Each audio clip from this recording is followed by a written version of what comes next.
Hello, and thanks for joining us. This week, we're going to get an update about the construction projects happening right here on campus, and we're going to learn about the details of a new film major. And don't miss Brennan Serrano with your Bronco Sports Update. These stories and more coming up next on your Boise State NewsLine for the week of September 26, 2018.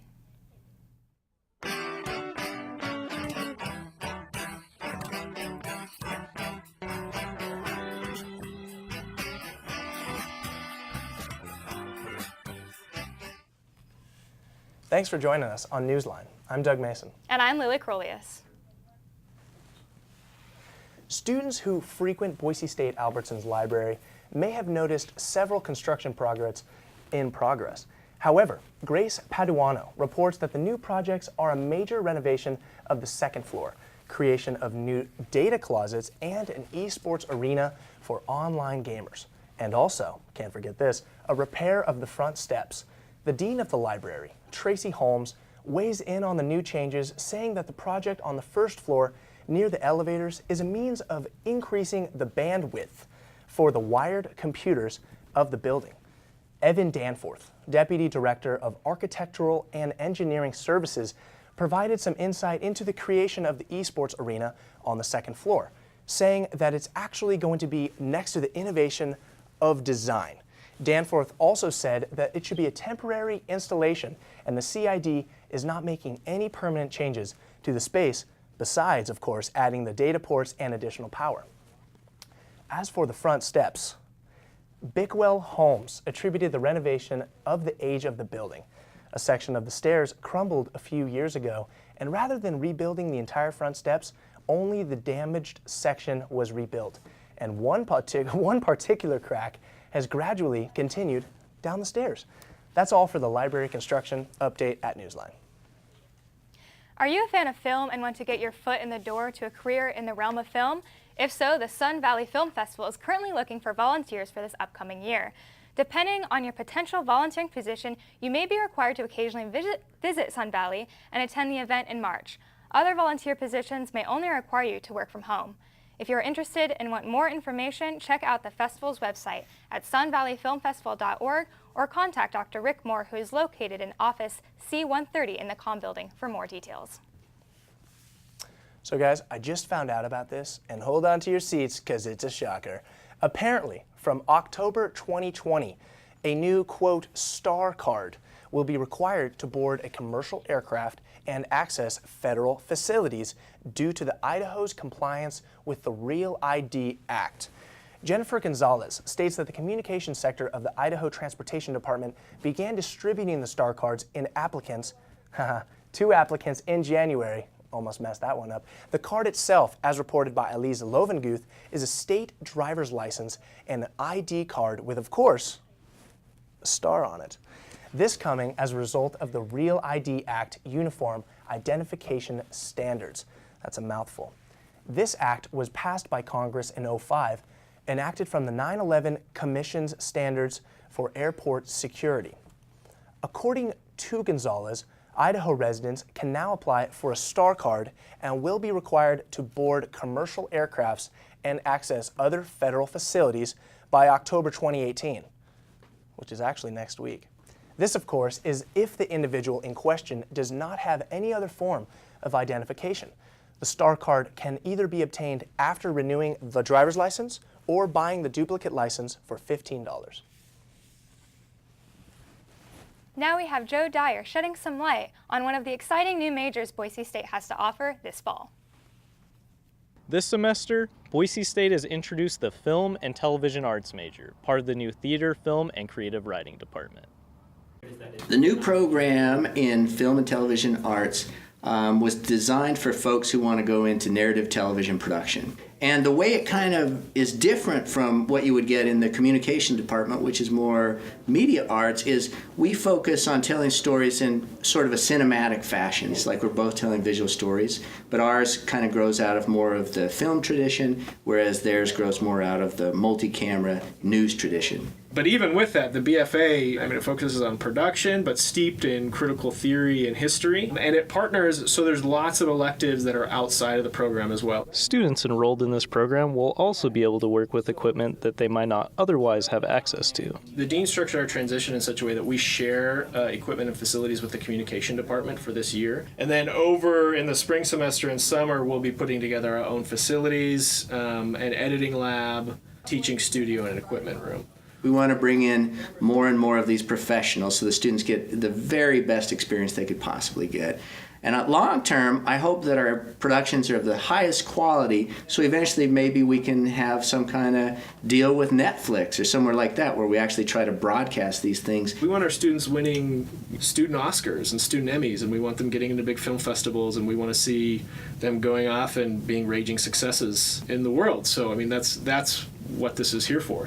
To achieve these lofty goals, Professors Cannon and Wood say all they need are interested students. If you're interested in film, we'd love to have you as part of our program. We have a lot of passionate people who are producing great work, and at some point, I think we're going to be one of the best film programs in the country. So it's kind of cool to be part of this. Included in the program's Bachelor of Fine Arts degree is the Narrative Television Initiative, where students collaborate on a television series they write, produce, and edit over the course of 4 semesters. This is Joe Dyer signing off with Boise State NewsLine. I think that's going to be really exciting. I think it's going to make a lot of people happy on campus. I agree. Really cool that Joe did that. Yeah. Now it looks like we're going to send it on over to Joey Oles about an exciting new show you can expect. Well, hello, you guys. I know you usually see me doing the weather, but not today. I'm here to talk about my brand new show, Just Joey. It is a show about myself, and it's watching me explore the different facets that make us who we are. I do controversial topics, I do common topics. It's just following me through my everyday life as I struggle to be who I am. You can watch this on YouTube and Facebook. It'll be up September 28th, and make sure to follow our social media at Just Joey TV. Back to you guys. Thanks, Joey. I look forward to tuning into the show. Now, this might be an interesting topic. However, have you ever felt like you're being watched? Because you may not be as crazy as you may think. Apparently, this past summer, the Department of Public Safety installed 49 new surveillance cameras around campus as phases of one of their exterior security cameras installation project coming to an end. Last year, the department began the transition to a new integrated security plan, which includes new security cameras, alarms, and card access systems all over campus. Public Safety believes that this new integrated plan will allow campus security to better work with law enforcement while still, of course, providing the best protection to students. The department has said that they will continue to install new cameras as funding becomes available. Boise State is ever-changing, with new buildings going up year after year. The most recent addition to campus is the 90,000 square feet Center for Fine Arts, located between Towers Hall and the Micron Business and Economic Building. As the art department has been growing over the decades, it has now occupied 21 different buildings. For the department to have such a grand home is exciting. Not only will the center house studios and classrooms for the roughly 4,000 art students, but it will also contain a world-class public gallery and world museum that will utilize virtual reality and other state-of-the-art technology. The $42 million project is partially built with an estimated time of completion by the spring of 2019. You know, Wow. As an art student, I'm actually really excited about this. Yeah, and that's actually, you mentioned a figure that I didn't even know. There's 4,000? 4,000 of us. Wow, and they're all going to be taking part in this new building. That's really exciting. Yes, we're all very excited. Nice, really cool. Now we're going to send it on over to our arbiter editor, Jimena Bustillo, who's going to be talking about some Boise State veterans and how they're dealing with PTSD. Thanks, Doug. The Neptune Warrior project is using scuba diving activities to help recovering veterans adjust to life back in Boise, as reported by Taylor Humby. Operating out of Boise State Recreation Center, the project aims to help transitioning vets and first responders work through post-traumatic stress disorder and help build a community of people that each veteran can relate to. The mission statement of Neptune Warrior is healing heroes one diver at a time, and they are fighting against suicide and other issues surrounding the Boise veteran population. Program Director Rob Anderson described how the number 22 is often associated with the number of veteran suicides per day. This is what Anderson hopes to combat with therapeutic diving activities. Sarah Mushner, a mechanical engineering student who volunteers with the project, explained the three-prong approach and what the project does. The first step involves fitting the veterans in with diving gear and going over some of the basics of diving so that they feel comfortable in this new underwater environment. The second goal is to use simple games and activities as form of PTSD coaching. Musser explains that when you're in the aquatic environment, triggers from different smells or sounds are gone. Musser explained that some of the veterans return with the feeling that they are always under a potential threat. Being in a hyperbaric underwater environment makes always such sensitive feelings go away. The third approach to Neptune Warrior is helping veterans adjust back safely and comfortable into life by creating a community of veterans and first responders that group members can relate to. James Johnson, a work-study student with the Veteran Services, says that all of the changes in adjusting to normal life, one of the biggest adjustments is being able to go back into Boise was the lack of community. Back to you. Wow. Thanks, Mena. I'm glad we're taking care of our veterans. It's really important. It's really important. Now let's hear from Brennan Serrano with your Bronco Sports Update. Thanks, Lily. First off, we here at NewsLine would like to send out a big congratulations to Boise State soccer standout Ramey Shirley, who recorded her 4th career hat trick and 37th goal of her career, which happens to be a new program record. She also came very close to breaking the NCAA record for fastest hat trick in a single game. Shirley, who scored her 3 goals in 3 minutes and 11 seconds. Now, by comparison, the NCAA record holder Abby Wambach, who happens to be a U.S. soccer legend, collected her record hat trick in 2 minutes and 2 seconds in the year 2000 at the University of Florida. Shirley and the Broncos look to continue their 4-game winning streak as they welcome Colorado State to Boise for a match this Friday, slated for a 4 p.m. Mountain Time start. On to football now. With the 2018 NFL and college football seasons getting started a few weeks ago, students across campus have been abuzz about whose teams are doing what and if their fantasy football seasons have been a success up to this point. Also, having one of the nation's top college football teams in our backyard, there is bound to be some former Broncos doing their thing in the National Football League, as reported by Autumn Robertson.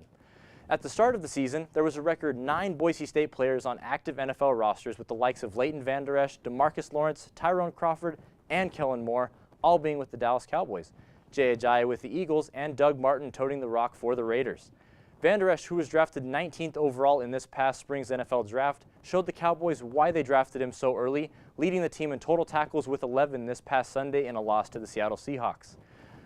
Coach Garrett said Leighton has done an outstanding job. He fits the mold of those other guys. He's certainly a very talented guy.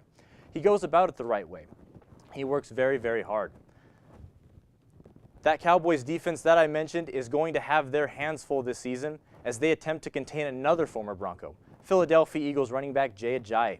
Ajayi is coming off a down season statistically, however, with barely over 800 rushing yards and 1 touchdown. He did, however, accomplish the most important thing over the course of a season, though, which is winning the Super Bowl. So far in 2018, Ajayi has been slow in accumulating yards, but has already found the end zone 3 separate times. That total is good for 9th in the NFL. And finally, the winningest quarterback in college football history and former Bronco Kellen Moore has exchanged his helmet and shoulder pads for a clipboard and headset, as he is now the quarterback's coach for the Dallas Cowboys and holds the distinction as being one of the youngest assistants in NFL history at only the age of 30 years old. Your current Broncos get back on the field this Saturday at Wyoming. Kickoff is set for 5 p.m. Mountain Time and can be seen on CBS Sports Network. In other news, this week, our sports reporter Cole Young visited the practice facility of our Boise State men's hockey club. He spoke with the head coach and some of the players about the challenges of being a club team as opposed to a Division I team. Let's take a look. I'm Cole Young here at Idaho Ice World, which serves as the practice facility for the Boise State men's club hockey team. I got to interview a few of the players to see what it's like to be on a club team as compared to a D1 varsity program. Hey, my name is Lloyd Ayers. I'm the head coach for the Boise State Hockey Club. My name's Zach Bebuck. I'm from Boise, Idaho. I'm a vice president here at the Boise State hockey team. My name's Kyler Ayers. I'm the secretary for the club. I'm a goalie on the team. I'm also pretty well known for eating a hot dog on the bench. We were in the middle of a game. We were playing Montana State, just crushing them. And I had my Montana State beanie on. My brother was on the team. He gets super hungry, calls up to a friend in the crowd, "Hey, I'm hungry." So he brings down 2 hot dogs. Well, my brother only needed 1, so I said, "Hey, we're murdering. I may as well just muck a dog right now." And so peel that bad boy back, take a seat, and just start crushing it. So the biggest struggles are obviously the funding, getting people to come to the games. Those are the biggest struggles. It's on the players. Players have to pretty much fund themselves. I mean, we have a huge budget, probably the largest for club sport. I believe we're right about $100,000 just to get us going. Most of it is put together by our booster club. They go out and they get the sponsorship, and that's who comes through and funds. So all the players have to pay a certain amount of dues, and those dues we have to make a club budget and pretty much find ways to travel, eat, lodge. Unlike a lot of the D1 campuses in sports here on campus, and a lot of things that we also like to do is go on campus and pass out flyers. That's probably the biggest thing to get more people to come to our games. You guys should definitely come support the Boise State Hockey Club. Not only is it a lot of fun, but we also serve beer at our hockey games. Yeah. I'm Cole Young, reporting from Idaho Ice World for Boise State NewsLine. Despite financial problems, it still seems like the team manages to have a good time. Be sure to support the men's hockey club by attending their games. You can find their schedule on their website at boisestatehockeyclub.com. Back to you guys. Right on, Brendan. Great to have you back, man. You killed that story. That was awesome. Now we're going to toss it on over to Sam Morosco with your weekly weather. Thanks, guys. So it's time to get spooky because fall is finally here, but for the next couple of days, it's going to be like summer never left, with Thursday having a high of 82 and a low of 84, sunny. On Friday, it's going to be sunny with a high of 84 and a low of 52. Over the weekend, it's going to be partly cloudy both days with a high of 83. On Monday, it's going to be cloudy with a high of 75 and a low of 51. On Tuesday, it's going to be a high of 73 and a low of 48, but make sure to get that jacket because there's going to be some showers. On Wednesday, it's going to be a high of 86 and a low of 46, partly cloudy. And that's it for the weather. Back to you guys. Right on, Sam. Looking forward to it. Well, that's it for this week of Newsline. Tune in next week where we have some other journalists coming in to fill some stories while we're out there on the streets looking for news stories to tell you guys. Hitting the streets, hitting the town. Yep. And for those of you at home who don't know, this wouldn't be possible without our lovely producer, Michelle Belden, and our newscast director, Rachel McFarland. So true, so true. Well, thanks for watching. I'm Doug Mason. And I'm Lily Crolius.